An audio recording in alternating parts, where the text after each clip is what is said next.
Glória a Jesus. Saúde a igreja de Deus com a paz do Senhor Jesus, amém? Nessa vez, quem está feliz com Jesus, quem pode dar uma salva de palmas bem alegre para Jesus?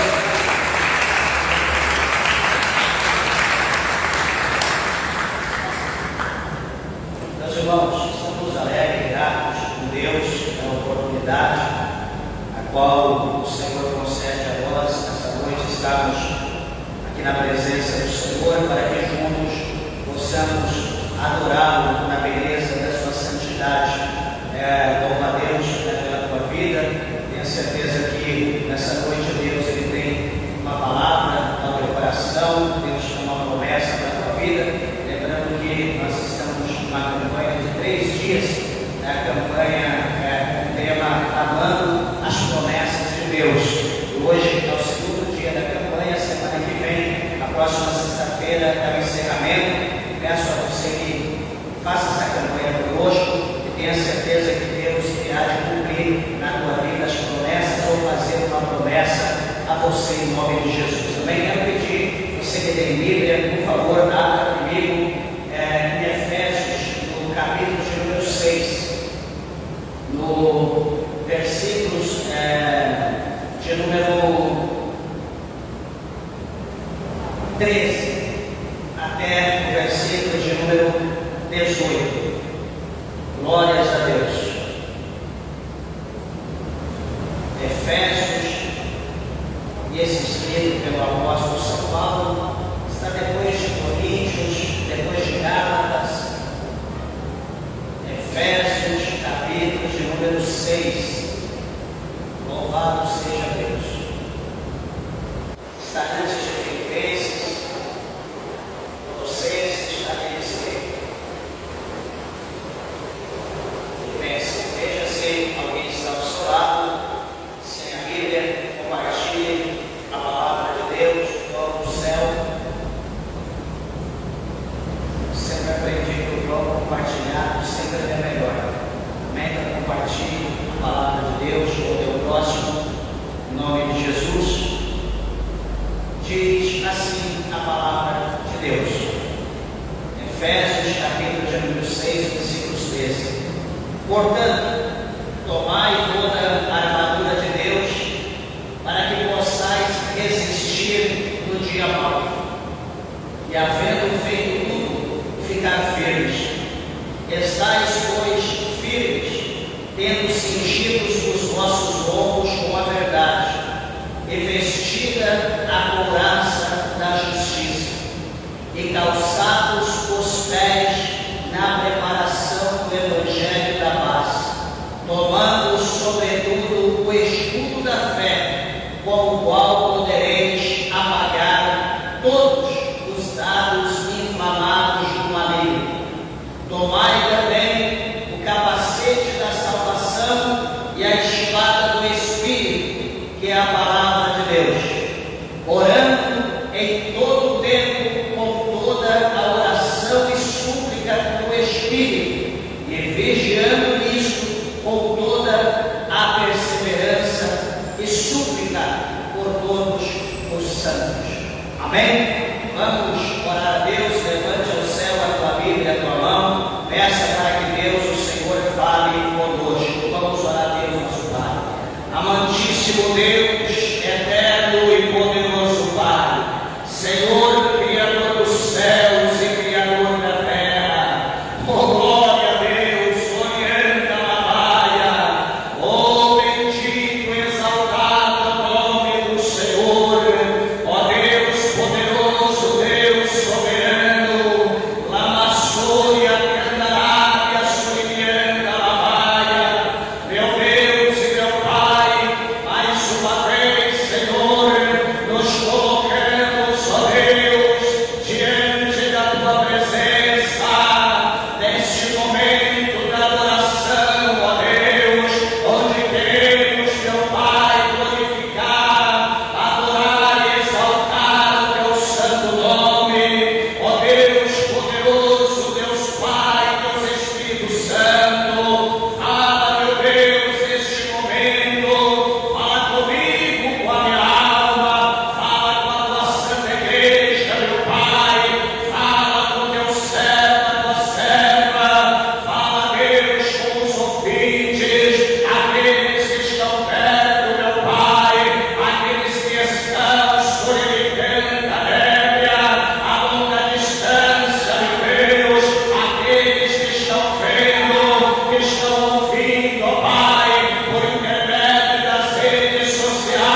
Deus, de uma maneira poderosa, de uma maneira gloriosa. Fala conosco, Senhor, e conduz a tua palavra pelo teu Espírito Santo ao nosso coração. É o que nós te pedimos, em nome de Cristo Jesus. Amém. Graças a Deus. Amém. Assentai-vos, desocupai vossas mãos e dê uma salva de palmas bem alegre para Jesus.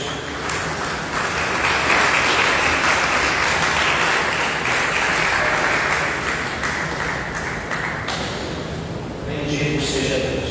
Meus irmãos, a nossa campanha, o tema Clamando as Promessas de Deus, porém, hoje nessa noite nós vamos estar aqui falando de um tema sobre vitória nas batalhas espirituais e também a forma de nós da igreja de Deus, do povo de Deus, se armar com a armadura de Deus para que nós possamos então obter a vitória nas batalhas espirituais. Eu quero deixar aqui claro aos irmãos que o apóstolo São Paulo, essa carta aqui aos Efésios, o apóstolo São Paulo, ele se encontrava preso, se encontrava em Roma, ele estava no cativo, estava preso. Inclusive essa é uma das cartas que ele escreve na prisão. E interessante que Paulo, ele ali preso no cárcere, sempre ali próximo das grades havia um soldado romano, ou havia um lado do outro, sempre passava soldados por ali. E Paulo, na verdade, ele tinha um conhecimento muito grande acerca daqueles soldados, da forma a qual ali ele se postava, da sua postura diante dele, ou exercendo ali a sua função, o seu trabalho. E observa, meus irmãos, que então o apóstolo Paulo ali no cárcere, ele sentado ou ele deitado ali na sua cama, no chão, enfim, ele olha, ele fica olhando para aquele soldado e ele começa a observar a postura, ele começa a observar verdadeiramente como que um homem de guerra, como que um soldado ele se veste.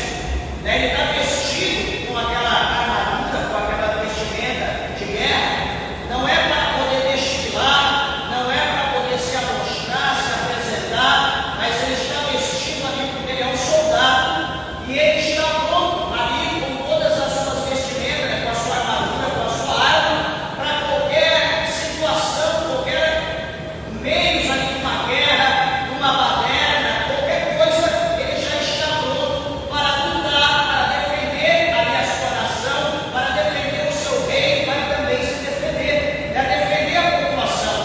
Então veja que Paulo, ele tem uma visão muito linda, olhando para aquilo, ele começa a imaginar como é um soldado de Deus, como que um soldado de Deus precisa se vestir, como que um soldado de Deus precisa se portar. E deixa eu lembrar algo aos irmãos, que hoje nós estamos vivendo um mundo, que todo mundo sabe o que eu vou falar, não é novidade o que eu vou dizer, que hoje nós estamos naquela fase, naquela regra, onde a pessoa diz: meu corpo, minhas regras, eu faço o que eu quero da minha vida, eu faço o que eu quero do meu corpo. Isso, muito bem, não sei de onde surgiu essa frase, mas certamente foi alguém possesso do demônio, ali cheio de pombagira, de qualquer outro demônio do inferno, que falou dessa maneira. Por que eu estou dizendo isso? Eu quero combater essa frase com um versículo que o apóstolo São Paulo ele escreveu. E ele diz, primeiramente, entenda-se que todos nós, todo ser humano, ele diz que nós somos templo e morada do Deus vivente. Ele não está dizendo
chupeta, o cigarro é do diabo, não é de Deus.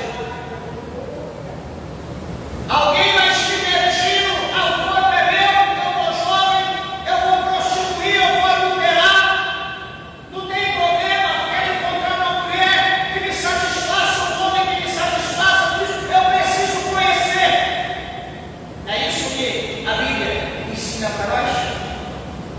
Não é isso que a Bíblia ensina. Se você ler a Bíblia do início ao fim, você vai ver que Deus nunca autorizou essa libertinagem, essa prostituição, ou adultério, ou fornicação para aquele que ainda não é casado. A Bíblia não permite.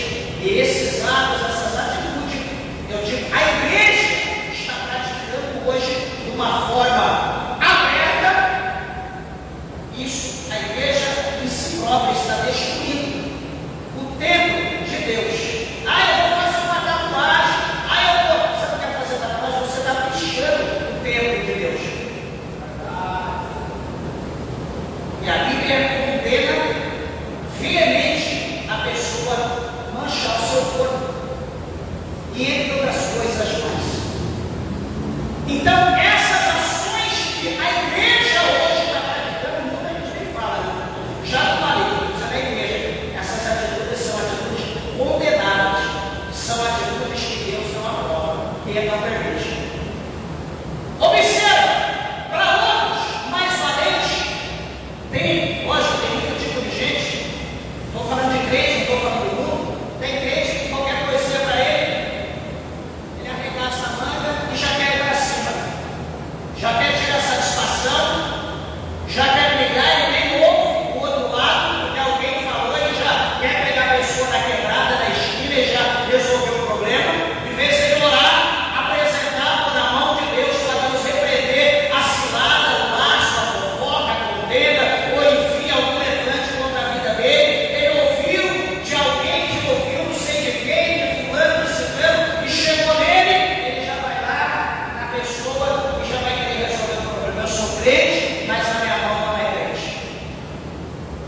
Isso não é atitude de pessoas de Deus, de um homem e de mulher de Deus, isso é de pessoas covardes, pessoas que precisam se converter. O crente não age dessa maneira. Nós temos que ter no nosso coração, na nossa mente, que o Senhor Jesus nos ensinando, Ele diz para nós que quando alguém bater na nossa direita, na nossa face, é para nós arrancar e dar. Não, eu vou para dar também na direita, bateu na esquerda, da direita, bateu na direita, da esquerda. Te convida para caminhar uma milha, caminho hoje. Esse é o ensinamento que Jesus deixou para nós. Ele não deixou para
soldado guerrear contra o outro, o que acontece? Não subsiste.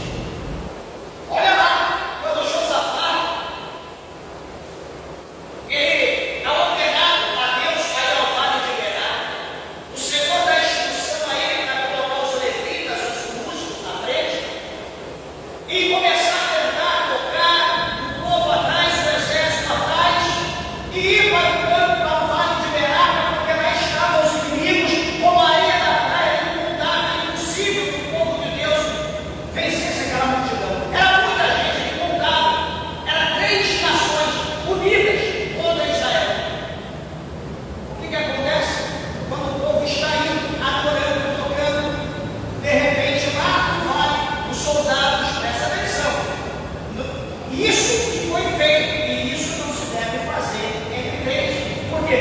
Os soldados lá no vale de Berá, daqui a pouco eles ouviram alguma coisa, e aquilo que eles ouviram se incomodaram, e de repente eles sacam da espada, pegam as suas armas, e um começa a furar o outro, um começa a matar o outro, e foi matando, um guerreiro contra o outro, combatendo contra o outro, e vai daqui, vai dali, e o combate foi se estendendo.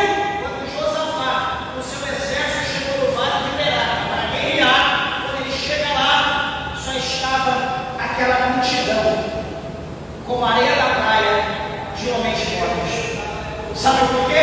Porque os soldados sacaram da sua arma, da sua espada, para guerrear contra os outros. E sabe o que acontece quando nós, que somos soldados de Cristo, sacamos a nossa arma e começamos a guerrear um contra o outro? A igreja de Deus não prevalece. A igreja de Deus, ela não subsiste. A igreja de Deus fica anêmica, fica apática. A igreja de Deus perde a força. A igreja de Deus não cai para lá, não cai para cá, não cai para lá, não cai para cá. Daqui a pouco o pastor cai, daqui a pouco fecha a porta, ou abre a porta, não é a igreja, se torna um mar. Por quê? Porque os soldados guerrearam contra os outros. Mas qual é o conselho de Paulo para nós? Versículo 12: porque não temos que lutar contra a carne e o sangue, mas sim contra os principados, contra as potestades, contra os príncipes das trevas deste século, contra as hostes espirituais da maldade nos lugares celestiais. O que é que Paulo está dizendo?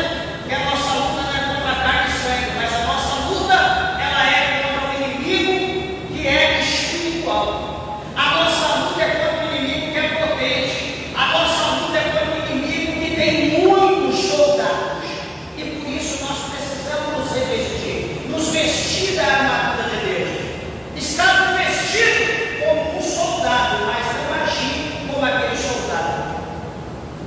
Veja que essa armadura que Paulo vai mostrar para nós, aqui, ele olha a armadura do soldado, ele começa a descrever cada uma. Só que nós, como homens, mulheres de Deus, essa armadura para nós não é a armadura física, mas é a armadura espiritual, é a armadura de Deus, é a armadura que nós adquirimos ela espiritualmente, é a armadura que nós adquirimos com cada atitude, com cada ação, com cada obra, com cada perseverança, com cada oração, com cada compromisso que nós temos com Deus ou praticamos para Deus, nós vamos adquirindo essa armadura espiritual. Talvez você não entendia, mas é assim que funciona. E uma coisa que é interessante, a palavra do Senhor mostra para nós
diz para Jesus: pula daí, salta daí de cima para baixo, porque está escrito, está no Salmos 91, no verso 11 e 12, Satanás usando o salmo. Sabe aquele salmo que você deixa a sua Bíblia aberta lá, você nem sabe como é escritura, que é a folha, está lá aberta, é um salmo poderoso. Satanás ensinou para Jesus. Ele ensinou. Está escrito lá que ele dará ordem aos seus anjos para te guardar, para que não tropece o teu pé em pedra. Lança daí e salta daí para baixo. Jesus ele saltou. Jesus disse: não tentarás o Senhor teu Deus. Ou seja, nós não temos que tentar e provar Deus em hipótese alguma. Quem prova nós é Deus, não nós vamos provar Deus. Quem somos nós para provar Deus? Qual o poder que nós temos? Se o mínimo que nós temos é dado por Ele, que é a fonte de todo o poder. Como nós vamos provar Deus? Olhando aqui para o texto, o apóstolo Paulo ele usa a armadura romana como uma metáfora, melhor dizendo, para descrever de uma forma geral as armas espirituais ou espiritual do cristão. É bem interessante, meus irmãos, que nós vamos agora analisar cada uma delas, pegando a tradução original, o que quer dizer cada uma dessas armas primeiro, e a sua situação e o significado espiritual. São algumas armas, mais de 5, e que nós precisamos, como eu falei aos irmãos, e repito, dia após dia, nós precisamos ir praticando, para nós adquirirmos a arma. Porque o soldado que está no campo de batalha, o soldado que ele não está armado, o soldado que ele não está protegido, ele não tem como se defender, nem defender, quanto mais atacar. Pelo menos a arma de defesa ele tem que ter, mesmo que não esteja de ataque, mas a de defesa ele tem que ter. E nós, sendo soldados, estamos no campo de batalha, cujo inimigo potencial é Satanás, o príncipe das trevas. E se nós não tivermos, no mínimo, uma arma, pelo menos a de defesa, nós não teremos como nos defender. Observa quantos crentes que começaram até bem, e daqui a pouco tropeçaram, daqui a pouco caíram, não tiveram mais força, não perseveraram, não aguento mais, por causa disso, por causa daquilo. Por quê? Porque não buscaram a armadura de Deus, porque não prevaleceram em lutando, pedindo, buscando as armaduras, a armadura de Deus, o jogo de armadura. E nós precisamos todo dia buscar essa armadura. Veja, a primeira arma, como está aqui no versículo de número 14, ele diz, aliás, primeiro, no 13, portanto, tomai toda a armadura de Deus para que possais resistir no dia mau, e havendo tudo ficar firme. Então, essa armadura, ela vai prorrogar os nossos dias de vida, essa armadura vai nos proteger dos ataques do inimigo,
versículos de número 32, aliás, 33 e 34, olha como está escrito: quem tentará acusação contra os escolhidos de Deus?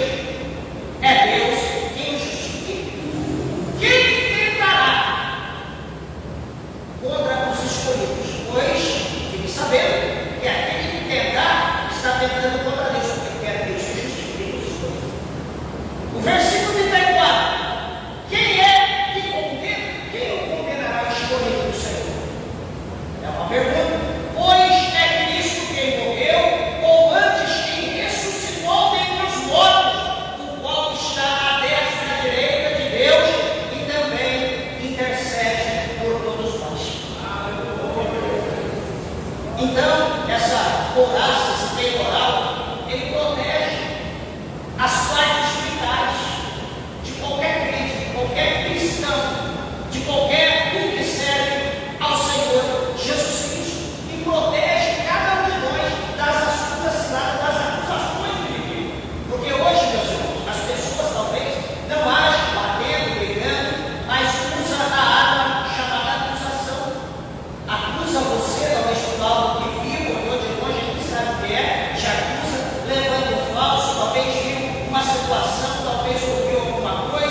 que nós muitas das vezes não vemos na nossa carne, mas joga nela no campo espiritual. Então, essa é a quarta arma chamada escudo da fé. O quinto, chamado capacete da salvação. É por que serve? Para que utiliza o capacete? O capacete protege a mente do soldado. O capacete protege a cabeça do soldado. A salvação, na verdade, nos livra do engano e do desespero. Então, se a pessoa não tiver o capacete na sua cabeça, ele pode ser enganado, pode vir o desespero, ele pode perder a sua salvação. Não é à toa que o apóstolo Paulo, ele escreveu em 1 Coríntios, no capítulo de número 15, ele diz que as más conversações, ela corrompem o bom costume. Por isso que nós precisamos ter esse capacete, porque o capacete livra a seta das palavras de atingir, a nossa mente, de atingir o nosso ouvido e descer o nosso coração. Próximo, espada do Espírito, a sexta. Veja que a espada do Espírito, todas as outras sim, é para proteger o homem, é para proteger o soldado. Mas a sexta chama-se espada do Espírito. Qual é a função? A espada do Espírito é a única arma ofensiva da armadura. A palavra de Deus contra as mentiras do inimigo. Meus irmãos, capítulo de número 4, versículo de número 12 de Hebreus, o escritor aos Hebreus escreveu dizendo que a palavra de Deus, ela é viva e eficaz, ela é mais penetrante do que qualquer espada alguma de dois gumes, que penetra na divisão da alma e do espírito, entre juntas e medulas, ela é apta para discernir pensamentos e intenções do coração. Então, a espada, como está dizendo aqui, a espada do Espírito é a única arma ofensiva. Essa é a arma que todo crente precisa ter para vencer todos os inimigos de uma forma geral. Não vamos ter nenhuma outra arma para vencer a não ser a espada do Espírito. E o que é a espada do Espírito, meus irmãos? A espada do Espírito é a palavra de Deus, como nós temos 4:12 de Hebreus. É a palavra de Deus. A palavra de Deus fala em João 1:1 que o Verbo se fez carne. O Verbo é o Logos de Deus. O que é o Logos? É a palavra encarnada de Deus. E ele se fez carne, ele habitou entre os homens. A palavra de Deus é que nós vencemos os inimigos. Nós vamos expulsar os demônios. É no meu nome que a gente expulsa? É no nome da igreja? É no nome da placa? É no nome do presidente da igreja? É no nome de qualquer outra pessoa? É no nome do rei, do presidente, do governador, que o cão fica tremendo e louco, eu vou sair. Não. Nós vencemos os demônios no nome da espada do Espírito, no nome da verdade, que é Jesus Cristo. Em nome de Jesus, Satanás, eu te repreendo, sai dele, ele tem que sair, sai dele, em nome de Jesus, ela tem que sair, doença, sai, em nome de Jesus, ela tem que sair. Não é no meu nome, é no nome da verdade, é no nome de Cristo. Então tudo acontece no nome dele. É esse nome que nós precisamos ter na nossa vida. É isso aqui, essa palavra que nós precisamos ter guardada no nosso coração, no nosso quarto. E a última, 7, chamado oração no Espírito. Veja bem que a oração no Espírito, embora ela não seja uma peça da armadura, a oração é essencial na batalha espiritual. A oração fortalece a nossa comunhão com Deus e nos mantém vigilantes contra o inimigo. Meus irmãos, veja bem que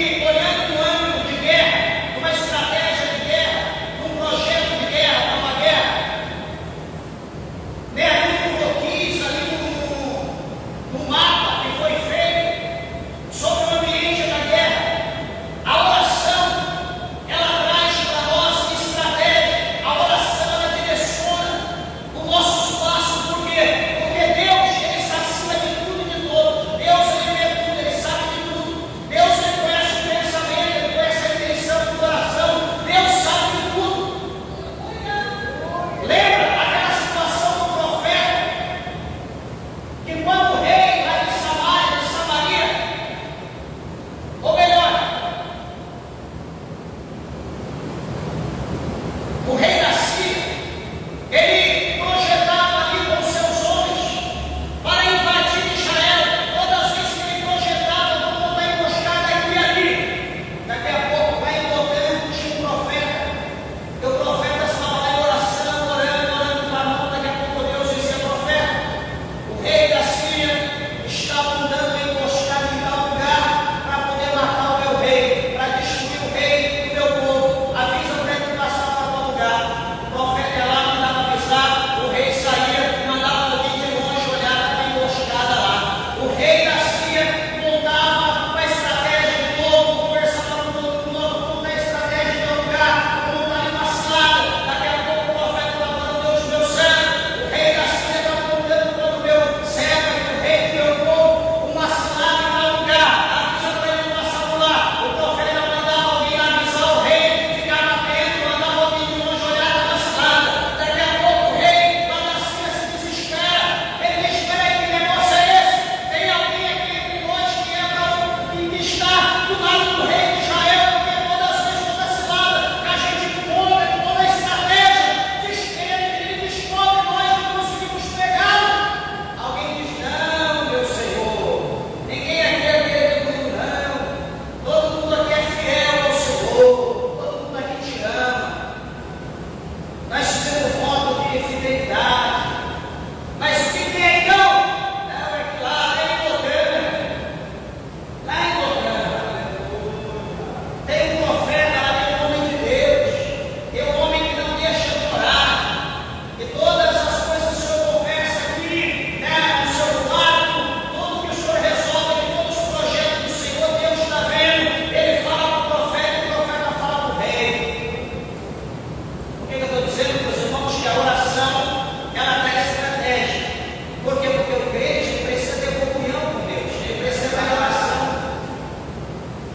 Numa determinada ocasião, nós estávamos, veja bem, nós estávamos lá em São Paulo, congregávamos lá na nossa sede, se não me engano, a gente congregava, e eu estava dirigindo uma igreja, com um grupo de doutrina lá, enfim, não me lembro bem, e estávamos no culto já para sair, Deus usou um vaso, e disse para mim: meu servo, hoje, nesse dia, eu te darei um grande livramento, porque o inimigo montou um projeto contra a tua vida, eu vou te dar um livramento.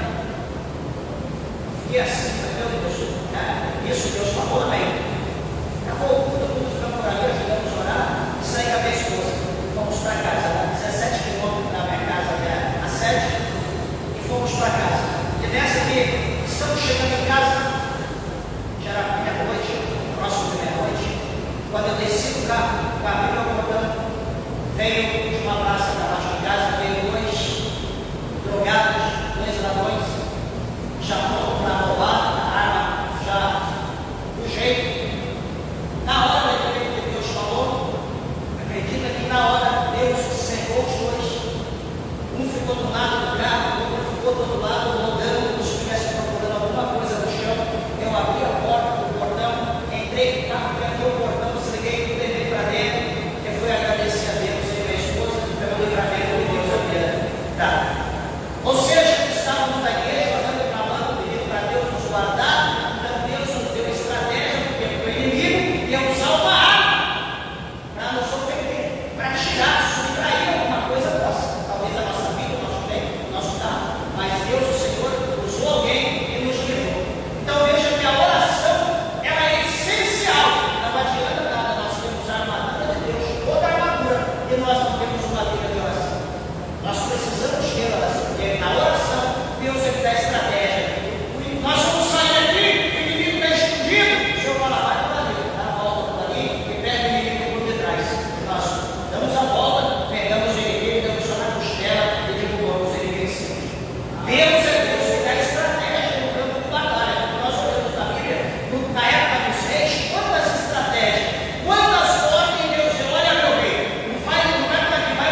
Bendito seja o nome do Senhor. Não pegou contra Deus.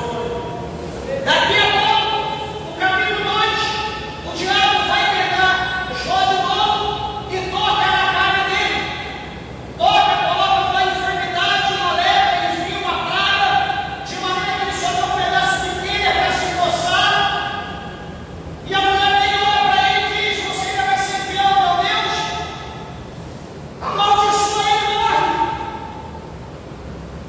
Mulher, como fala qualquer coisa, qualquer mulher nova que não tem entendimento, assim fala junto. Nós só vamos querer o bem de Deus e o mal não. Em nada, Jó, diz a Bíblia, nada ele pecou contra Deus. Porém, ele perdeu tudo, mas ele manteve uma fé inabalável. Será que isso é exemplo para nós? A gente não perde quase nada. Ou tropeçou e não perde. Tropeçou ali, a gente se brincar não vem mais para a igreja, porque tropeçou ali, machucou o pé. Já questiona a nossa fé em Deus. Deus podia ter me dado livramento. Olha a história de Jó, olha o que Jó passou e continuou firme. O segundo exemplo chama-se Daniel. Nós vemos Daniel numa oração e numa guerra espiritual, no capítulo 10, o versículo 12 e 13 do livro de Daniel. Daniel está numa guerra espiritual na sua oração, vivendo ali 21 dias de jejum. Ele diz que não comeu nada, não comeu carne, não comeu manjar, não colocou nenhum tipo de líquido na sua boca. Ele ficou 21 dias seco,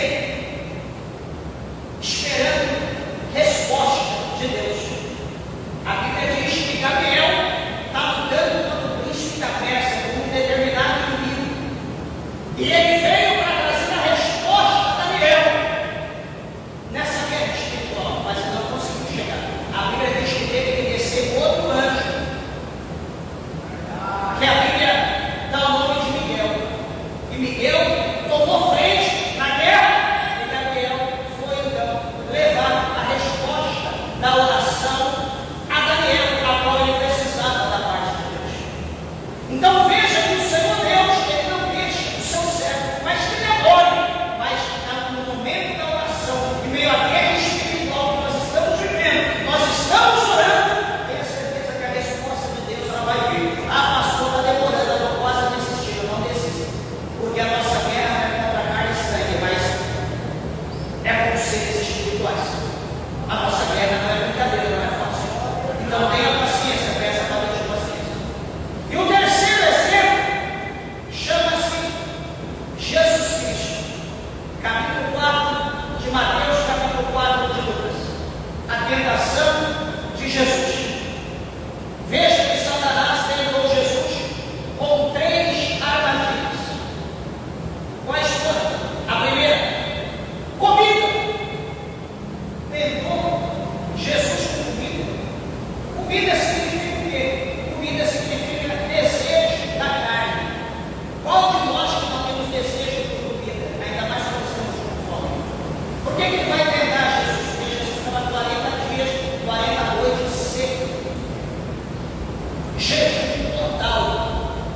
Então ele olha para Jesus, Jesus está com fome. Então é aqui que eu vou, é por esse caminho que eu vou tentar Jesus. Olha, está aqui. Tu és filho do homem, tu és filho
preciosa.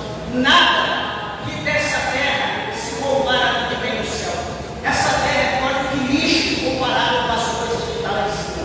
E Jesus era de cima. Jesus sabia que ele ia voltar em breve para lá. Jesus queria colocar a sua glória, desculpa a expressão, com chiqueiro do algum. Nunca. Então Jesus ele mostrou para nós que nós podemos ser tentados, mas não cair, não ceder no momento da tentação. E todas essas provas, Jesus ele venceu de que maneira? Usando a palavra, usando a espada do Espírito. Que nós possamos fazer como o salmista fez. O que o salmista fez? O salmista escreveu dizendo: guardei a tua palavra no meu coração, para eu não pecar contra ti. Que nós também possamos, amados e queridos irmãos, guardar a palavra de Deus no nosso coração. Que nós possamos tê-la no nosso coração todo dia, como o salmista mesmo escreveu: como amo a tua lei, ela é minha meditação todo dia. Que nós possamos separar 5 minutos, 10 minutinhos do nosso dia corrido, do nosso celular, que nós possamos separar o nosso dia 5 minutos, 10 minutos do nosso abençoado celular, para nós meditar na palavra de Deus. E pelo menos decorar um versículo por dia da palavra.